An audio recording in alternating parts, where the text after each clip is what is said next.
The journey that was set towards the promised land has to take only 11 days as per the scriptures. లేఖనాల ప్రకారంగా కనాను వాగ్దాన దేశం వైపు వెళ్ళేటువంటి ప్రయాణము కేవలం 11 దినముల ప్రయాణం మాత్రమే. From Ramses, Egypt to the promised land. రామసేసు నుంచి వాగ్దాన దేశం వరకు. But the Bible says it took 40 long years for the people to land in the promised land. అయితే బైబిల్లో రాయబడింది వారు కనాన్ దేశం అంటే వాగ్దాన దేశంలో చేరేంత వరకు 40 దీర్ఘ సంవత్సరాలు పట్టింది వారికి. It looks so strange that 11-day journey took 40 long years, and sometimes our life is also just like this. 11 దినాల ప్రయాణము 40 దీర్ఘ సంవత్సరాలు పట్టిందంటే మనకు ఎంతో వింతగా అనిపిస్తుంది. దానికి పర్యాయం మన సొంత జీవితాలు కూడా అలాగే ఉంటాయి. And Lord wanted to test the hearts of the people, and He discovered that they are not faithful. ప్రభు ప్రజల యొక్క హృదయాన్ని పరీక్షించాలని కోరాడు. వారి హృదయాలు నమ్మకంగా లేవని ఆయన గుర్తించాడు. No matter they are not faithful, but the Lord who has delivered them out of the clutches of Egypt has been proved faithful. వారి పక్షాన నమ్మకంగా లేకపోయినప్పటికీ కూడా ఐగుప్తు బంధకాల నుంచి వారు విడిపించినటువంటి దేవుడు మాత్రం తమ పక్షాన నమ్మకస్తులుగా రుజువు చేసుకుంటూ వచ్చాడు. Today the virtue of God is same.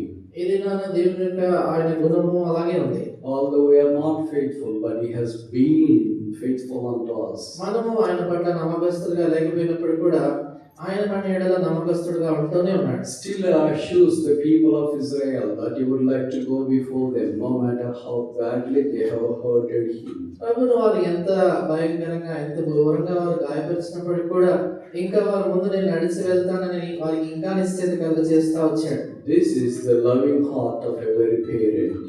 ఇది ప్రతి తల్లి తండ్రి యొక్క ప్రేమపూర్వకమైన హృదయము మనసు. And God is our heavenly Father. దేవుడే మన యొక్క పరలోకపు తండ్రి. Yes, He cared for them. ఆయన వారి గురించి జాగ్రత్త వహించి పట్టించుకున్నటువంటి దేవుడు. Today He cares for us as well. ఇది ఆయన మన గురించి కూడా చింతిస్తున్నాడు. So the story in relation to the support of the people of Israel is mentioned in the Deuteronomy in a more comprehensive format. ఇశ్రాయేలు ప్రజలను గురించినటువంటి ఈ చరిత్ర ద్వితీయోపదేశ కాండములో ఎంతో వివరమైనటువంటి విధానంలో రాయబడినట్లు మనం ఎరుగుదాం. This book is considered to be unique at least for 5 reasons. ఇది పుస్తకం కనీసం 5 కారణాలను బట్టి ప్రత్యేకమైనటువంటిదిగా ఎంచబడుతుంది. Number 1, you would discover that a simple phrase like the Lord thy God usually frequently comes in this book time and again, at least dotted in almost every page. ఈ యొక్క పుస్తకంలో మొట్టమొదటి ప్రత్యేకమైన సంగతి ఏంటంటే నీ దేవుడని యెహోవా, నీ దేవుడని యెహోవా అనేటువంటి మాట దాదాపుగా ప్రతి పేజీలో అనేక పర్యాయాలు రావటాన్ని మనం చూస్తాం. So if anybody asks you where is God, show them that the God is here right in the Bible. కాబట్టి ఎవరైనా మిమ్మల్ని దేవుడు ఎక్కడ ఉన్నాడని అడిగితే చూడండి ఇక్కడే నేరుగా బైబిల్లో ఉన్నాడని చూపించండి. And the Bible says the God is right there. కాబట్టి బైబిల్లో రాయబడింది ఏంటంటే దేవుడు ఇక్కడ ఉన్నాడని. Bible is the written word of God. Bible రాయబడినటువంటి దేవుని యొక్క వాక్యం. So it is written for about 360 times in the book of Deuteronomy. ద్వితీయోపదేశ కాండములో ఆ మాటలు 360 పర్యాయాలు రాయబడ్డాయి. Nowhere in the scriptures you will come across this phrase other than in a book of Deuteronomy. కాబట్టి ఈ గ్రంథం చూడండి లేఖనాల్లో ద్వితీయోపదేశ కాండం తప్పితే మిగతా ఏ భాగంలో కూడా ఈ మాటలు మనకు అగపడవు. The Lord thy God, the Lord thy God. నీ దేవుడనే యెహోవా, నీ దేవుడనే యెహోవా. This tells us how personally our God is linked to us. ఇదేం చూపిస్తుందంటే మన దేవుడు మనకు ఎంత వ్యక్తిగతంగా ఆయన మనతో సంబంధం కలిగి ఉన్నాడని. And secondly, this book deals with the new generation that shooted up in the wilderness. రెండోదిగా ఈ యొక్క పుస్తకములో ఆ యొక్క ఎడారిలో జన్మించినటువంటి నూతన తరాన్ని గురించి ఈ యొక్క గ్రంథం ఉన్నట్టుగా చూస్తాం. Because 40 years we cannot expect the people of Israel to be barren in the wilderness. నిశ్చితంగా 40 సంవత్సరాల పాటు ఇశ్రాయేలు ప్రజలు సంతానం లేకుండా ఎడారిలో ఉండిపోతారని అనుకోగలం. But so Lord blessed them with kids, and they grew up, and the new generation has came into the horizon, and they started to really skip from the plan and the purpose of God. కాబట్టి దేవుడు వారికి సంతానాలను అనుగ్రహిస్తూ వచ్చినాడు. అంచేత వారి పిల్లలు పెద్దవారైనారు. వారు నూతనమైనటువంటి తరముగా దేవుని యొక్క సంకల్పాలు దేవుని ఉద్దేశాలకి రావడానికి సిద్ధపడిన వారు ఉన్నారు. Today our story is no different. ఈ దినాన్ని మన చరిత్ర కూడా దీనికి భిన్నంగా లేదు. Today our new generation has came up. ఏదైనా మనకు కూడా నూతనమైనటువంటి తరము వారి ముందుకు వచ్చారు. They say that they are trending generation. వారు అంటాం కదా వారు నూతనమైనటువంటి తరం, ఆధునిక తరం అని.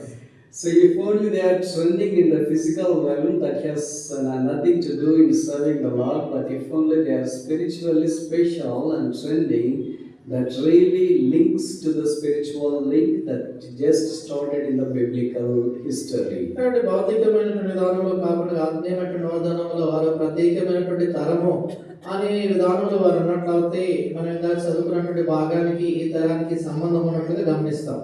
This book is considered to be unique for reason number 3, that it documents at least 5 discourses of Moses, considered to be the most powerful leader ever lived in the Old Testament. కాబట్టి ఈ యొక్క పుస్తకము ప్రత్యేకమైనది ఎందుకని మూడవ కారణం చూసినప్పుడు పాత నిబంధనలో అత్యంత శక్తివంతమైనటువంటి నాయకుడైనటువంటి మోషే యొక్క 5 బోధలు లేక ఆయన యొక్క 5 సంభాషణలు సుదీర్ఘంగా చెప్పినటువంటి హెచ్చరిక మాటలు చూస్తాం. For a leader like Joshua and people like Israel. ఇశ్రాయేలు ప్రజలు నిమిత్తము అలాగే నాయకుడైనటువంటి యెహోషువ కొరకు. Today we have greater than Moses is here, and we come across his narration in the New Testament. ఇది కానీ మోషే కంటే గొప్పవాడు ఇక్కడ ఉన్నాడు. ఆయన యొక్క బోధనలు మనకి నూతన నిబంధనలో పడతాయి. And the fourthly, many would really sink into this particular reason that we have a classic chapter called 28, which is called the chapter of blessing, and many might have received promises from chapter 28 to Deuteronomy. నాలుగవ కారణం ఏంటంటే చూసినప్పుడు మళ్ళీ చాలా మందికి ఇది సంబంధితమైనటువంటిదిగా ఉంటుంది. కారణం ఏంటంటే ద్వితీయోపదేశకాండం 28వ అధ్యాయం ఆశీర్వాదాల అధ్యాయము ఈ పుస్తకంలో ఉంది. ఈ అధ్యాయం నుంచి అనేక మంది బహుశా వాగ్దానాలు పొందుంటారు. Many would like to receive promises from that chapter, including myself, but so strange that I do not get promise from chapter 28 Deuteronomy. అనేక మంది ద్వితీయోపదేశకాండం 28లో నుంచి నాకు వాగ్దానం రావాలని ఆశపడతారు. నాకు కూడా అలాంటి ఆశ ఉంది కానీ ఇప్పటి వరకు రాలేదు.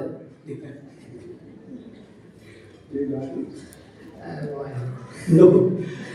So perhaps we have to seek at least next time to get a promise from Deuteronomy chapter 28, really coveted chapter for the blessing.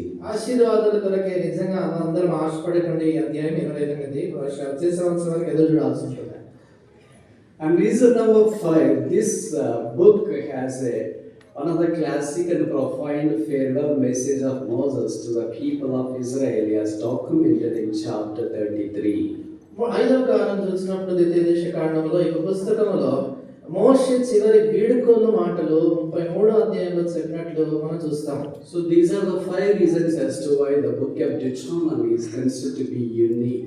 ఈ యొక్క 5 కారణాలను బట్టి కావచ్చు ద్వితీయోపదేశకాండము ప్రత్యేకమైనటువంటి పుస్తకంగా మనం చూస్తాం. As I told you, Moses' narration at least 5 times to the leader and the people of Israel. This chapter 31 is one of such narrations. కాబట్టి మనం ఎరుగుదము ఇందాక చెప్పినట్లుగా మోషే ఇశ్రాయేల్ ప్రజలను ఉద్దేశించి అలాగనే వారి నాయకుడైన యెహోషువను ఉద్దేశించి మాట్లాడినటువంటి వివరణతో కూడిన మాటలు లేక బోధలు మనం కనీసము 5 చూస్తాం. వాటిలో ఇది మనం 31వ అధ్యాయంలో ఒక భాగం. And Moses encourages the people of Israel based upon the word of the Lord. మోషే దేవుని యొక్క వాక్యాన్ని ఆధారం చేసుకుని ఇశ్రాయేల్ ప్రజలని ఆయన ప్రోత్సాహపరుస్తాడు. And they were all flocked together, and Moses started to declare one of the most sensitive and spiritual matter. వారందరూ కూడా సమాజంగా చేరవచ్చినప్పుడు ఆత్మీయంగా ఎంతో సున్నితమైనటువంటి ప్రాముఖ్యమైనటువంటి అంశాన్ని ఎత్తి ఆయన చెప్తున్నట్టుగా చూస్తాం. He says that Joshua would be a next leader. ఆయన చెప్తాడు యెహోషువ తర్వాత నాయకుడు అవుతాడని.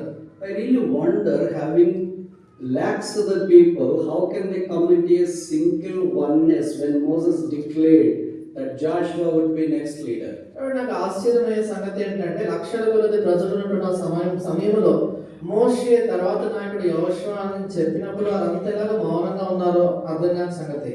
It is not possible to take that with oneness.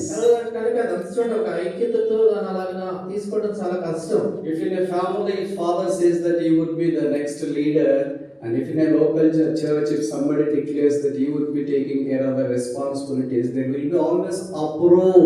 కాబట్టి ఇచ్చిన కుటుంబంలో ఎప్పుడైనా తండ్రి నా తర్వాత నువ్వే నాయకుడుగా ఉంటామని చెప్పినా లేకపోతే సమాజంలో కూడా తర్వాత నాయకుడు నీవని చెప్పినప్పుడు ఎప్పుడైనా కూడా ఒక ఘర్షణ కానీ అట్లాంటిది ఏర్పడుతుంది.